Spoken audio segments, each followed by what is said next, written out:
इस पार्ट की स्टार्टिंग वहीं से होती है जहां दामिंग और आर्मिंग को युहाओं के रूम से कुछ गड़बड़ महसूस होता है, तो ये दौड़ते हुए युहाओं के रूम के अंदर आते हैं और अर्मिंग कहता है आखिर ये बच्चा क्या कर रहा है और ये जो अल्टीमेट ऑरा आ रहा है ये कंट्रोल के बाहर हो गया है और जो भी हो हमें जल्द से जल्द इसका सोल्यूशन निकालना होगा। और फिर दामिंग और आर्मिंग अपनी पावर को इस्तेमाल करके सिचुएशन को कंट्रोल करने की कोशिश करने लगते हैं और अंदर जो गॉड एलेक्स होते हैं वह भी बाहरी दुनिया से आते हुए मेंटल असिस्टेंस को महसूस करते हैं और ये कहते हैं कि मुझे काफी खुशी हुई जो आप दोनों क्लैन लीडर्स हमारी मदद कर रहे हैं और आप दोनों के शरीर से जो सही इंटेग्रल फोर्स मिली है उससे हमारे सफल होने के चांसेस बढ़ गए हैं और यहाँ तक कि वैसे आउटकम अब भी अनिश्चित है और यहाँ तक कि इस वजह से स्नो गर्ल अपनी मेमोरीज और स्पिरिट एजेंट को भी खो सकती है।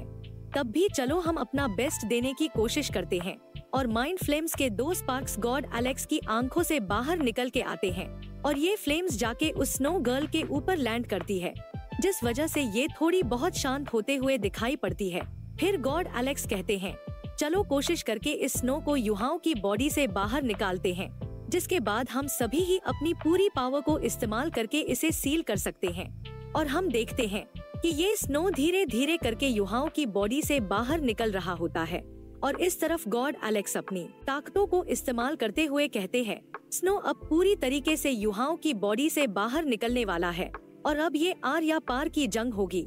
और जैसे ये स्नो अब पूरी तरीके से युहाओं के बॉडी से बाहर निकलता है तो 7 पावरफुल एनर्जी की स्ट्रीम्स इस स्नो को चारों तरफ से घेर लेती है और पहले जो आक्रामक के साथ एब्सोल्यूट हीट और एब्सोल्यूट कोल्ड एक दूसरे का जो विरोध कर रहे थे वो अब शांत होने लगते हैं और क्लियर स्काई सेक्ट के टॉप पर से काफी ज्यादा एनर्जी की स्ट्रीम बाहर निकलती है और अब स्नो गर्ल स्नो अप के साथ फ्यूज हो चुकी थी, इसलिए स्नो अब धीरे धीरे करके शांत होने लगता है और अंत में एक एम्ब्रियो का रूप ले लेता है और इस चीज को देख के सभी लोग ही राहत की सांस लेते हैं। और तभी गॉड एलेक्स कहते हैं असल में अभी मुझे इन लोगों को छोड़ के जाने की बिल्कुल भी इच्छा नहीं है और मैंने कभी नहीं सोचा था कि मैं भी कभी किसी चीज को लेके हिचक जाऊंगा। और गॉड एलेक्स की इस बात को सुनकर युहाओं समझ जाता है और ये मन में कहता है क्या टीचर ने हम सभी को सेव करने के लिए अपने आप को सैक्रिफाइस कर दिया है और इन्होंने तो अपने इस डिसीजन के बारे में किसी को भी कुछ भी नहीं बताया।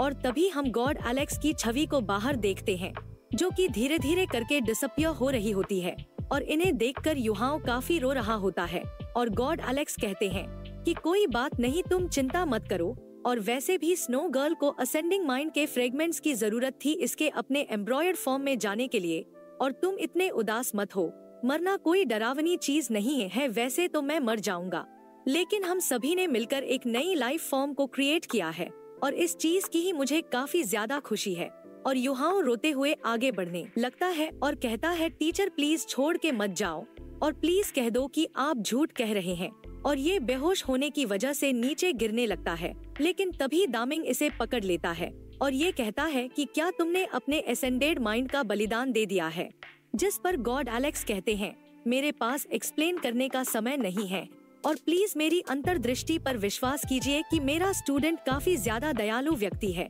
इसलिए इसे ज्यादा परेशान मत करना और शायद आप दोनों इसकी मदद कर सकते हैं और मुझे कैसे रिवाइव करना है वह आप इसे बता देना। और इतना कहकर गॉड एलेक्स यहाँ से डिसअपियर्ड हो जाता है और दामिंग कहता है ये बंदा तो काफी अच्छा था और ये बच्चा तो काफी ज्यादा लकी था जो इसके पास ऐसा टीचर था। और अर्मिंग रोते हुए कहता है ओल्ड ब्रदर मुझे अपनी पुरानी जिंदगी की यादें याद आने लगी है। और इस तरफ युहाओं बेहोशी की हालत में भी रो रहा होता है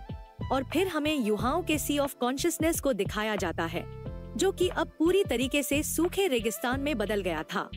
और युहाओं यहाँ पर चलते हुए कहता है टीचर आप कहाँ है, अब मुझे काफी कमजोरी सी भी महसूस हो रही है क्योंकि मेरी जो सी ऑफ कॉन्शियसनेस है वह पूरी तरीके से लगभग सूख चुका है और वह चीज जो दिख रही है वह पक्का स्नो गर्ल का एम्ब्रॉयड होगा और मैं हल्का हल्का 2 स्पिरिट एजेंट्स की प्रेजेंस को महसूस कर सकता हूँ, लेकिन उसमें 2 कैसे बाकी है। क्या ऐसा हो सकता है कि इनमें से एक डिसअपियर हुई वह इसके टीचर की हो। और इतना कह के ये निराश होकर जा ही रहा होता है और तभी यहाँ पर गॉड एलेक्स की एक छवि अपीयर होती है और इन्हें देख के युहाओं काफी ज्यादा खुश होता है और कहता है कि टीचर आप लौट आए और ये तो वाकई में काफी बढ़िया हुआ। इस तरफ गॉड एलेक्स कहते हैं, जब तक तुम मेरे इस छोड़े हुए मैसेज को देखोगे तब तक शायद मैं इस दुनिया से जा चुका हूँगा। और इस दुनिया से जाने वाली बात को सुनकर युहाओं रोने लगता है और गॉड एलेक्स कहते हैं, हम सफल हो चुके हैं। हमने एक ऐसे बीइंग को क्रिएट किया है जो कि इस यूनिवर्स के अंदर एग्जिस्ट नहीं करता है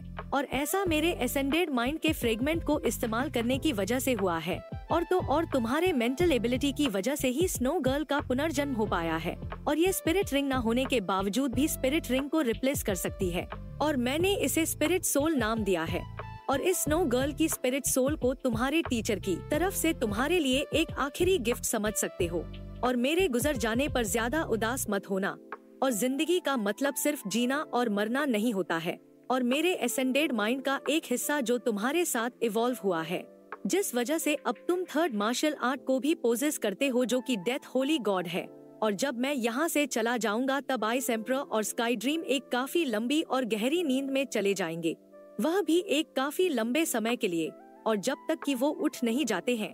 तब तक तुम्हें अपने आप पे ही निर्भर रहना हो और बच्चे स्ट्रॉन्ग बनने के लिए तुम्हें काफी बहादुर और दृढ़ होना होगा। और एक ताकतवर बंदा कभी भी रोता नहीं है और टीचर की इच्छा ये देखने की है कि तुम सारी चीजों को कितनी अच्छी तरीके से एक्सेप्ट करते हो। और शायद किसी और यूनिवर्स में मेरा कोई और फ्रेगमेंट भी हो सकता है और अगर तुम मुझसे दोबारा मिलना चाहते हो तो तुम अपनी कल्टीवेशन पर कड़ी मेहनत करो। और फिर गॉड एलेक्स युहाओं को अलविदा कह के यहाँ से डिसअपियर्ड हो जाते हैं और युहाओं रोते हुए कहता है, टीचर क्या आप जानते हैं मैं वैसा ही बनना पसंद करूँगा जैसा कि आप थे। और जब सूरज की किरणें युहाओं के ऊपर पड़ती हैं तो ये नींद से उठ जाता है और युहाओं की आँख खोलते ही कोई इससे कहता है, क्या तुम उठ गए। और युहाओं को धुंधली सी गॉडेस ऑफ लाइट की झलक दिखती है, लेकिन जब ये काफी हैरान होते हुए गौर से देखता है तो यहाँ पर वोंग डोंग होता है और ये कहता है, क्या हुआ, क्या तुम ठीक हो। तो युहाओं अपना सिर पकड़ते हुए कहता है, कुछ भी नहीं, बस गलती हो गई थी।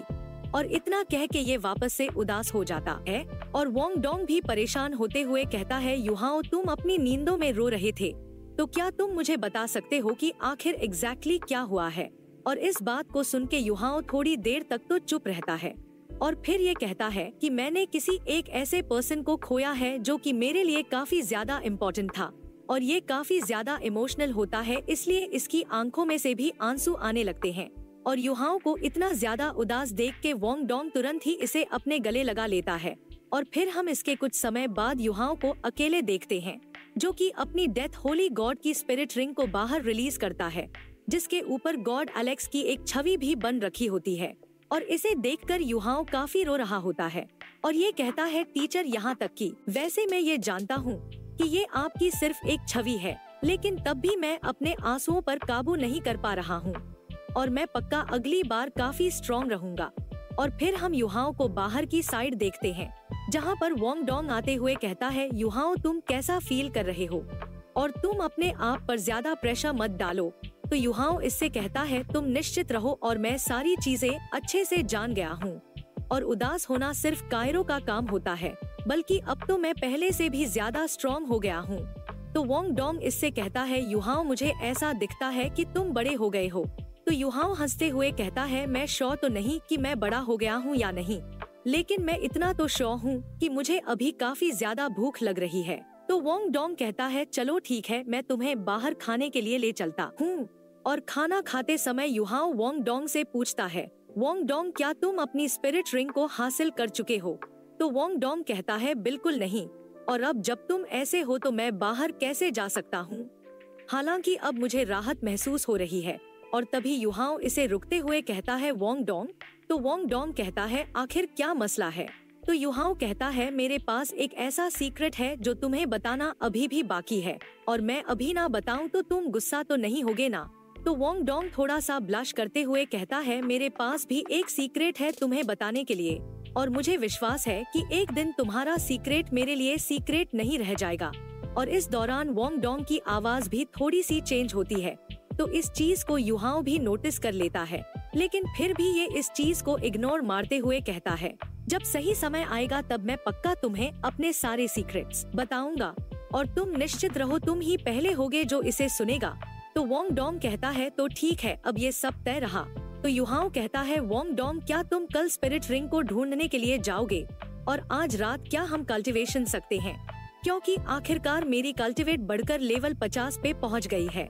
और इतना ज्यादा लेवल अप होने की वजह से वोंग डोंग भी काफी हैरान होता है और युहाओ कहता है ये सब कुछ तुम्हारे आइस चिल बेड की वजह से ही हुआ है, लेकिन मैं तुमसे माफी मांगता हूँ जो मैंने एक ट्रेजर को डिस्ट्रॉय कर दिया और अभी मेरे पास कुछ भी ऐसा नहीं है जिससे कि मैं इस नुकसान की भरपाई कर सकूं। तो वोंग डोंग मजे लेते हुए कहता है तो तुम अपनी बॉडी को इस्तेमाल कर सकते हो नुकसान की भरपाई करने के लिए। तो युहाओ हंसते हुए कहता है वैसे ये तरीका भी अच्छा है, तो फिर चलो कॉन्ट्रैक्ट पे साइन करके मैं अभी के अभी ही अपने आप को तुम्हें बेच देता हूँ